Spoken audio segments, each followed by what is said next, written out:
Hello student, आपका स्वागत है। मैं हूं कामिल यात्राही। आज आपको मैं पढ़ाने जा रहा हूं एनसीईआरटी का पहला चैप्टर क्लास 10th का रियल नंबर। ये मेरा छोटा सा चैनल है मैथ एंड साइंस नेक्सस, इसमें आपका स्वागत है।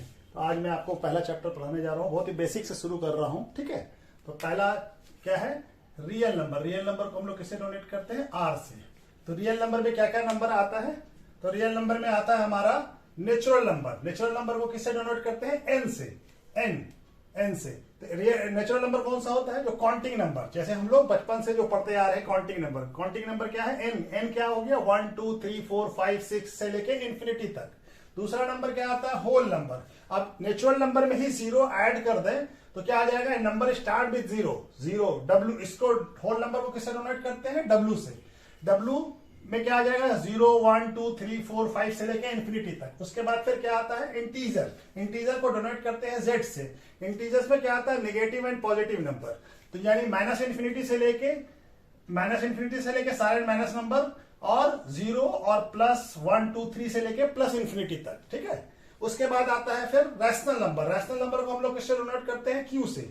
अब रैशनल नंबर कैसे करते हैं? A number in A form of p by q where p and q are integers and q not equal to 0।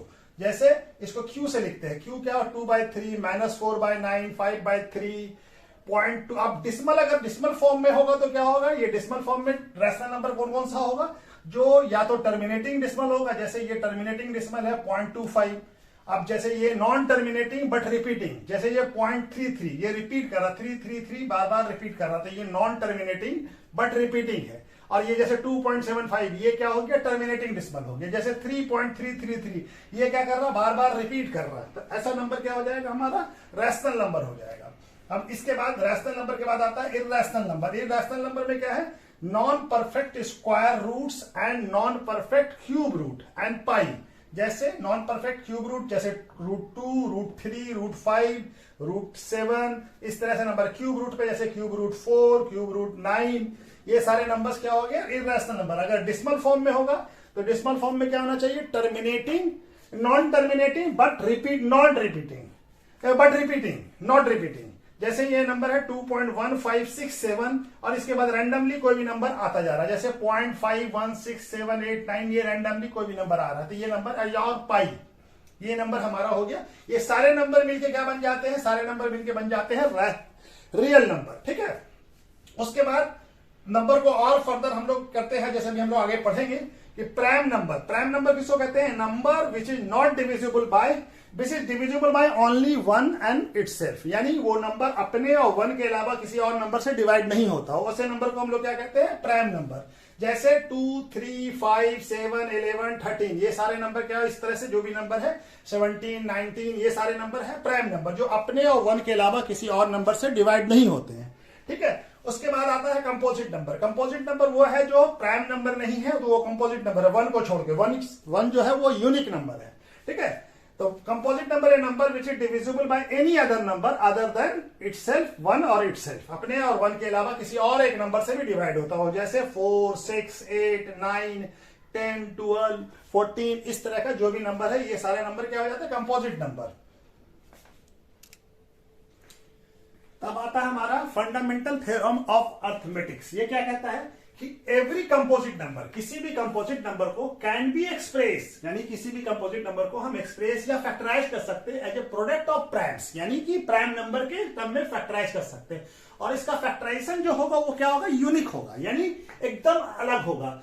ये इसका एक ही तरह से कर सकते हैं, लेकिन सिर्फ यही कर सकते हैं कि प्राइम नंबर के ऑर्डर को चेंज कर सकते हैं, बस उससे ज्यादा हम कुछ नहीं कर सकते। लेकिन जो फैक्टर होगा वो यूनिक होगा। जैसे हम एग्जांपल ले लेते हैं 66। तो 66 का फैक्टराइजेशन क्या होगा? 66 का 2 33, 2 से डिवाइड, क्या 2 से 33 तो डिवाइड नहीं होगा, 3 से 11, और 11 भी एक प्राइम नंबर है तो 1। तो 66 का क्या हो जाएगा? 2 × 3 × 11 × 1, ठीक है। तो ये यूनिक है, इसको हम ऑर्डर को चेंज कर सकते हैं और कुछ नहीं कर सकते। 2 3 11 × 1 ऐसे लिख सकते हैं, लेकिन यही नंबर आएगा, जो प्राइम नंबर है वही आएगा, ठीक है। जैसे हम ले लेते हैं दूसरा नंबर 48। तो 48 का क्या आ जाएगा? 2 24 2 12 2 6 2 से फिर 3 से, और 3 फिर आ जाएगा 1। तो 48 को कैसे लिख सकते हैं? 48 को हम लोग लिख सकते हैं 2 पे पावर कितना हो गया? 2 पे पावर 4 इंटू, अब ये ऐसे लिख लेते हैं, ठीक है ना, पहले 2 into 2 into 2 into 2 into 3 into 1, यानी इसको कैसे लिख सकते हैं?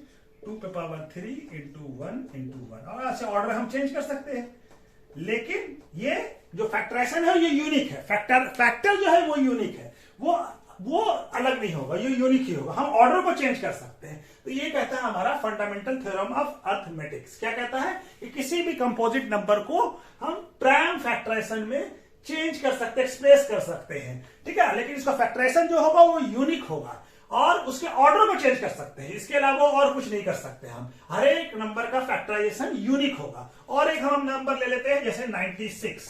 तो चलो बड़ा नंबर ले लेते हैं, बड़ा नंबर ले लेते हैं 248। 248 का फैक्टराइजेशन क्या होगा? 248 को करेंगे तो 1 2 4, फिर आ जाएगा 6 2, फिर आ जाएगा 2 3 1। अब ये 31 खुद प्राइम नंबर है तो 31 1 से। तो 248 को कैसे लिख सकते हैं? 2 इंटू 2 इंटू 2 इंटू 31, यानी 2 पे पावर 3 इंटू, और यहां 1 भी लगा दो, इंटू 31 इंटू 1, ठीक है। तो ये यूनिक है, ये इसके ऑर्डर को चेंज कर सकते हैं और बाकी कुछ चेंज नहीं कर सकते। यानी कि 2/3 को 2 पे पावर 3 को आगे लिख सकते हैं, 31 ऑर्डर चेंज कर सकते हैं और हम कुछ नहीं कर। तो ये यूनिक तरीके से हम इसको किसी भी कंपोजिट नंबर को प्राइम फैक्टराइजेशन में चेंज कर सकते हैं। अच्छा, दूसरा चीज होता है कि हम प्राइम फैक्टराइजेशन करके किसी भी नंबर का एचसीएफ और एलसीएम निकाल सकते हैं। जैसे हम ले लेते हैं 2 और 96, इस दो नंबर का हमको एचसीएफ और एलसीएम मालूम करना है। तो पहले हम 20 का फैक्टराइजेशन करेंगे। 20 का क्या हो जाएगा? 2 10 2 5 और 5 का 5 1। ये हमारा 20 का फैक्टराइजेशन क्या आ गया? 2 इंटू 2 इंटू 5 इंटू 1। इसको ऐसे भी लिख सकते हैं 2 पे पावर 4 और 2 पे पावर 2 इंटू 5 इंटू 1 20। 96 का फैक्टराइजेशन करेंगे तो क्या आएगा? 2 48 2 24 2 12 2 6 2 3 3 1, ठीक है। तो ये आएगा 96 का। तो 96 को कैसे लिखेंगे? 2 इंटू 2 इंटू 2, 2 कितनी बार है? 1 2 3 4 5 बार, और 3 इंटू 1। तो क्या हो जाएगा 96 का? 96 का आ जाएगा 2 पे पावर 5 और इंटू 3 इंटू 1। तो एचसीएफ क्या होगा? एचसीएफ होगा 96 और 20 का क्या हो जाएगा?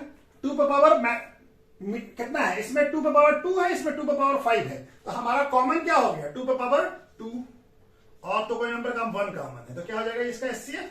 इससे 2 पे पावर 2 कितना होता है? 4। तो ये एचसीएफ हो जाएगा 4। अब हमारा एलसीएम क्या होगा? एलसीएम क्या होगा? एलसीएम जो होगा 96 और 20 का, तो पावर मैक्सिमम कितना है? 2 पे पावर, यहां पे 2 है, यहां पे कितना है? 2 पे पावर 5। तो 2 पे पावर 5, और इसके अलावा क्या बच गया? यहां पे 5, और यहां पे क्या बच गया? 3। तो कितना हो जाएगा? 2 पे पावर 5 कितना होता है? 32। 32 इंटू 5, 32 इंटू 5 160, 160 इंटू 3 160 इंटू 3 480। तो एलसीएम क्या आ गया? 40। एलसीएम कितना आ गया? 480। एलसीएम कितना आ गया? 480, ठीक है।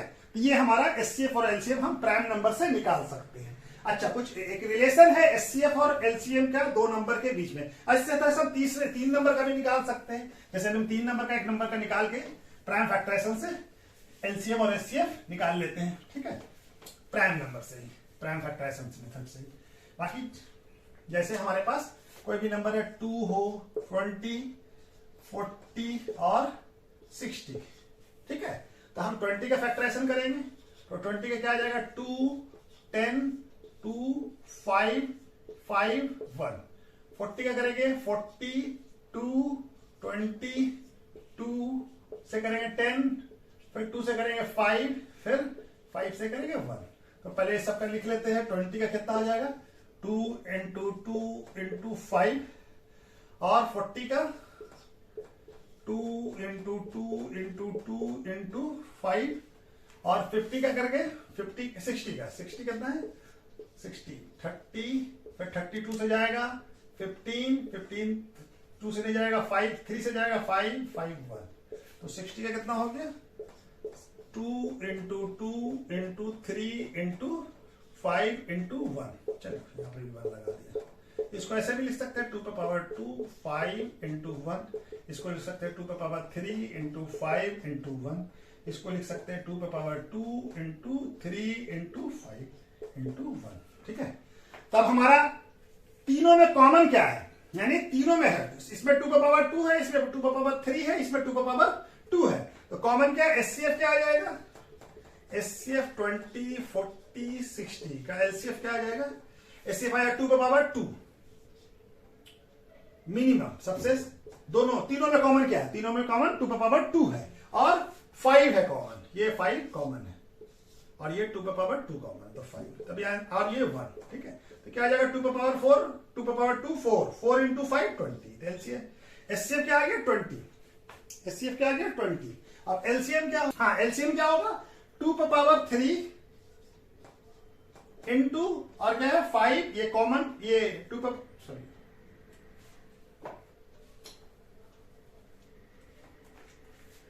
2 पे पावर 2 इंटू अब ये 2 है किसमें छूट गया 2 पे पावर 2 तो इससे ले लिया तीनों कॉमन में और ये 2 छूट गया और 5 कॉमन है ये लिख लिया और बचा क्या ये 3 तो ये क्या आ जाएगा 2 पे पावर 3 इंटू 5 इंटू 3 कितना हो जाएगा तो 2 पे पावर 3 8 होता है 8 इंटू 5 40 इंटू 3 120 तो एलसीएम क्या हो जाएगा 120 ये हमारा एलसीएम निकल गया तो हम प्राइम फैक्टराइजेशन मेथड से एलसीएम और एचसीएफ किसी भी नंबर का निकाल सकते हैं चाहे 2 नंबर हो 3 नंबर हो 4 नंबर हो इसका हम लोग निकाल सकते हैं। इसके बाद क्या आता है एलसीएम और एचसीएफ का रिलेशन एलसीएम और एचसीएफ में 2 नंबर के इसमें क्या रिलेशन है ठीक है।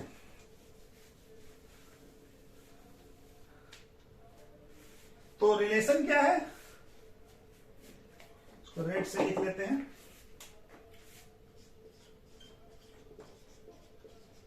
प्रोडक्ट ऑफ 2 नंबर यानी कि 2 नंबर को मल्टीप्लाई करें यानी प्रोडक्ट यानी मल्टीप्लाई 2 नंबर का प्रोडक्ट मल्टीप्लाई करने से जो आंसर आएगा उसको प्रोडक्ट क्या होता है LCM of number into HCF of number ठीक है। तो ये हमारा फॉर्मूला है इस पे सवाल भी आता है बोर्ड में भी सवाल आता है ठीक है। तो दे देगा 2 नंबर और उसके बाद एलसीएम या एचसीएफ दे देगा बोलेगा एचसीएफ मालूम कीजिए या एलसीएम दे देगा तो एचसीएफ मालूम कीजिए एचसीएफ दे देगा तो एलसीएम मालूम कीजिए या एक नंबर दे देगा और एलसीएम एचसीएफ दे देगा तो बोलेगा दूसरा नंबर फाइंड कीजिए। तो ये हमारा क्या है product of 2 number equal to LCM and HCF of number जो भी एचसीएफ और एलसीएम आएगा उसका ये हमारा ये होगा 2 नंबर का प्रोडक्ट उस दोनों के इक्वल होगा। जैसे हम किसी भी कोई भी नंबर ले लेते हैं ठीक है जैसे हम 220 और 48 ले लेते हैं ठीक है 2 नंबर है। अब इसका एलसीएम क्या होगा और एचसीएफ क्या होगा तो 20 का होगा 10 5 फिर 5 से 1 ये हो जाएगा 20 का हो जाएगा 2 पे पावर 2 5 इंटू 1 हम डायरेक्ट पावर पे लिख रहे हैं 48 का क्या हो जाएगा 2 24 2 12 2 से जाएगा फिर 6 फिर 2 से 6 जाएगा 3 और 3 से 1 जाएगा तो क्या आ जाएगा हमारा 48 का ये आ जाएगा हमारा 2 पे पावर 4 इंटू 3 इंटू 1 ठीक है। तो एचसीएफ क्या होगा एचसीएफ दोनों में कॉमन क्या है 2 पे पावर 2 और तो कोई है नहीं कॉमन तो एचसीएफ क्या आ गया एचसीएफ आ गया 4 एलसीएम क्या आ जाएगा एलसीएम आ जाएगा 2 पे पावर 2 तो कॉमन था और 2 पे पावर यहाँ एक्स्ट्रा 2 पे पावर 2 हो गया तो यहाँ यानी कि 2 पे पावर 2 इंटू 2 पे पावर 2 और क्या बच गया 5 और 3 और 1 भी लिख लो तो क्या आ जाएगा ये 2 पे पावर 4 16 5 जा 16 5 जा 80 83 जा 240 एलसीएम क्या आ गया 240। अब इस दोनों नंबर को हम लोग ये करके देख ले इस रिलेशन में तो हमारा क्या आ जाएगा प्रोडक्ट ऑफ 2 नंबर यानी 20 इंटू 48 इक्वल टू क्या आ जाएगा एलसीएम एचसीएफ कितना है 4 और एलसीएम कितना है 240 तो 20 इंटू 48 कितना हो जाएगा? 48 टू जा 96 और 0 लगा दिया 960, और यहाँ पे भी 24 4 जा 96 में 0 लगा दिया। तो ये रिलेशन है प्रोडक्ट और product of two number equal to HCF and LCM of number. ठीक है, ये हमारा रिलेशन होता है। ठीक है, तो इसी पे बेस्ड है। ठीक है, अब इसके बाद और कॉन्सेप्ट क्या है, और दूसरा क्या चीज होना चाहिए, एक रिलेशन और है एचसीएफ और एलसीएम में। ये क्या रिलेशन है कि HCF is factor of LCM होगा और LCM is multiple of HCF होगा, है ना। एचसीएफ जो है एलसीएम का फैक्टर होगा, यानी एचसीएफ से एलसीएम कंप्लीटली डिविजिबल हो जाएगा और एचसीएफ का मल्टीपल होगा, यानी एचसीएफ के से मल्टीप्लाई हो जाएगा, ये मल्टीपल होगा, उसके टेबल में आ जाएगा, ये जो भी मल्टीपल होगा। ठीक है, तो ये हमारा रिलेशन है, ये भी रिलेशन है। इससे भी सवाल आता है कि हमारा कोई दो नंबर देता था, क्या दोनों नंबर एक दूसरे किसी दो नंबर का एलसीएम और एचसीएफ हो सकता है क्या? तो हम इससे चेक कर सकते हैं कि यह फैक्टर है या नहीं है, या मल्टीपल है या नहीं है, इससे हम चेक करके बता सकते हैं।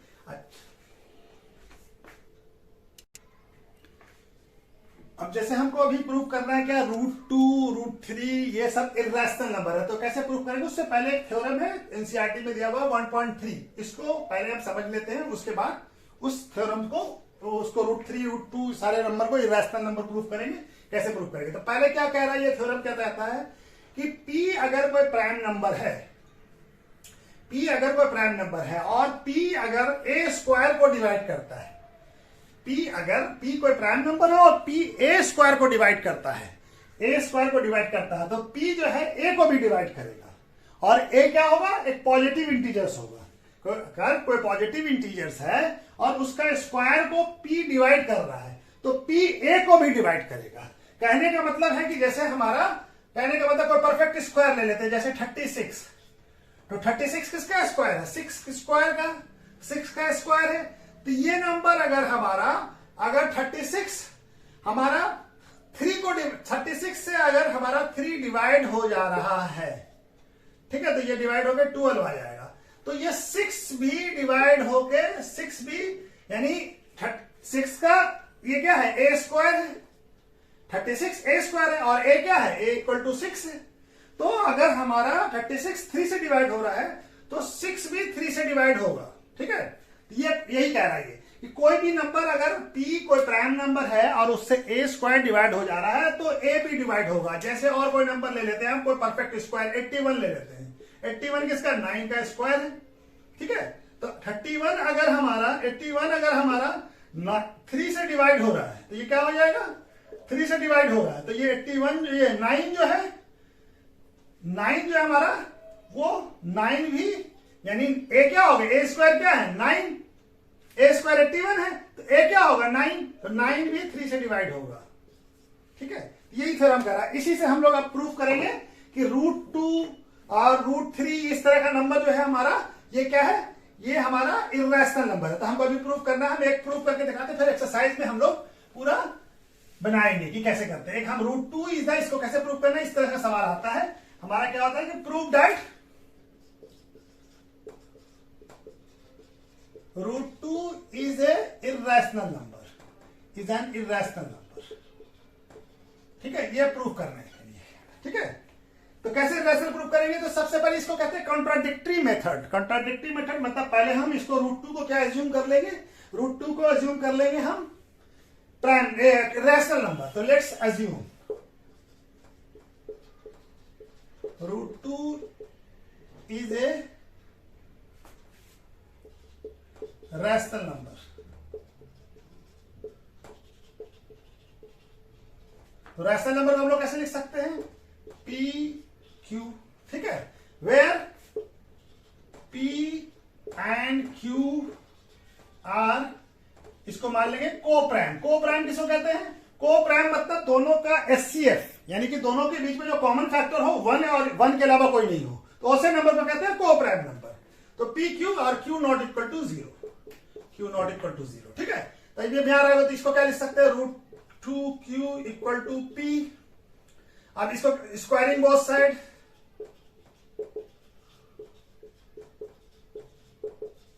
तो क्या हो जाएगा, √2q इक्वल टू p का स्क्वायर, यहां भी स्क्वायर, तो ये क्या हो जाएगा 2q square equal to p square. ठीक है, तब ये इसका मतलब क्या हो गया कि 2 जो है p स्क्वायर को डिवाइड कर रहा है, तभी तो 2 इंटू क्यू स्क्वायर आया, यानी कि p का एक फैक्टर q है।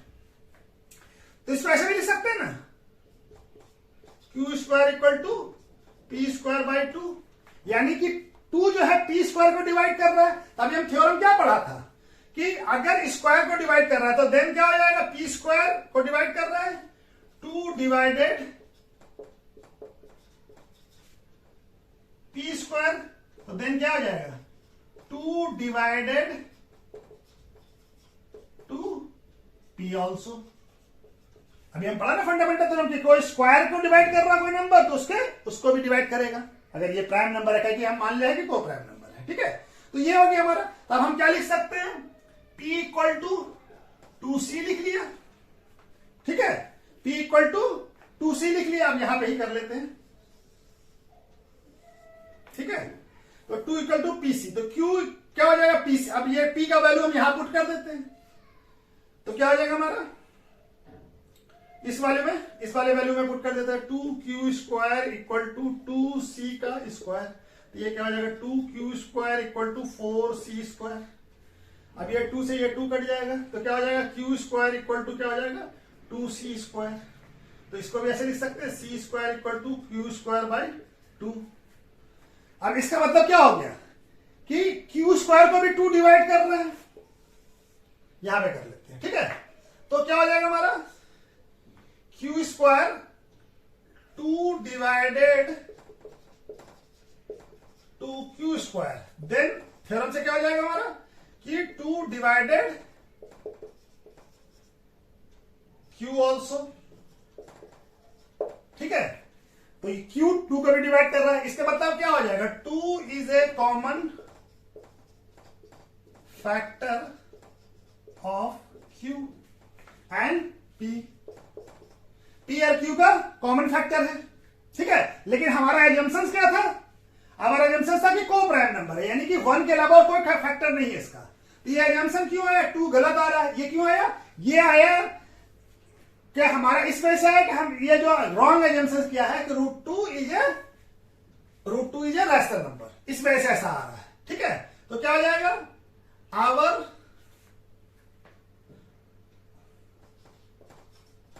but our assumption is p and q are co-prime number। तो क्यों आ रहा है ये रॉन्ग एजम्पशन, क्यों आ रहा है, this contradiction arise due to our wrong